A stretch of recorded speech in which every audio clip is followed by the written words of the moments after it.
Hey guys, SUNSfan here with Ayesee, the amazing cast from Dota 2 Championships International. As you can see right here, entrance to the International Dota 2. This is the worst intro I've ever done. I'm so sorry, Ayesee. You don't deserve this.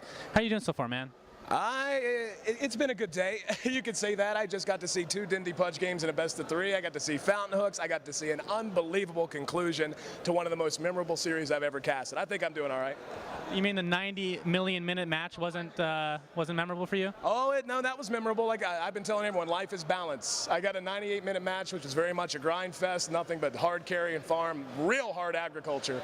Then I got that as well. So my experience here has been unbelievable. I've been so fortunate to work with so many talented people all week long, and to have the chance to go on stage and be a part of some of the most memorable games of Dota that we're not doing an interview. Big plays.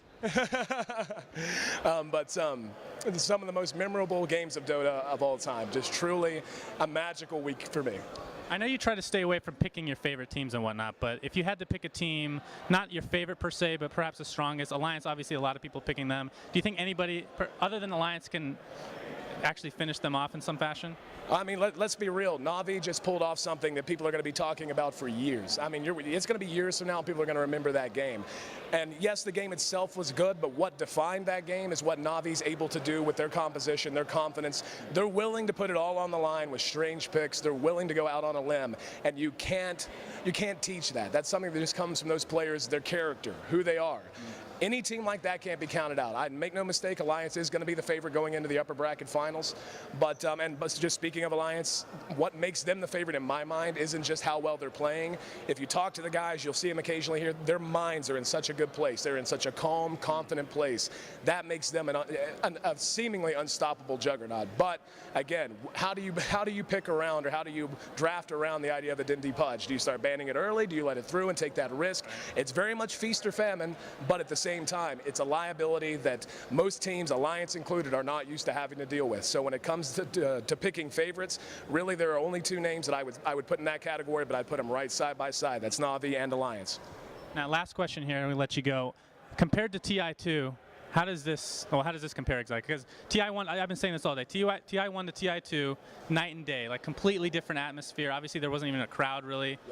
I mean, well, I guess there was, but not even comparable to this. But TI3 compared to this, how exactly would you rank it? TI2 was perfect. And then Valve said, we're Valve, we'll make it more perfect. And that's exactly what they did. In every element, they stepped up their game. And anyone who's watched anything from both and compared them, the stage is better. You've got the much nicer raised caster analyst desk now. It's the little things. It's what characterizes Valve as a company, and what they've been able to do is just take something that was already damn near perfect and just put the little shine on it, that little sheen on it. And every year, it's just going to get better and better and better. And given the success of the event right now, the numbers that are coming in online, the passion and enthusiasm of the people here. I mean, there's so much more to do here if you're a spectator, for example. The workshop upstairs, you have some of the most talented graphical artists. I met a guy who used to work for Lucasfilm who's doing items for Dota 2. Yes, Manny, awesome guy. And, all these guys, you've got that to do. You've got the autograph desk, which I'm actually going to be at here in a little bit. There's just so much for everyone here to enjoy, and this is just this year. I can't wait to see where we go next.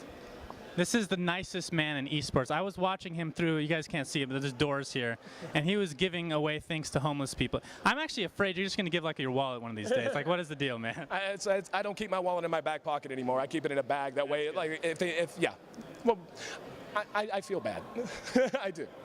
That's okay. You're a cuddly guy. Anyway, thanks to Ayesee. Till next time, guys.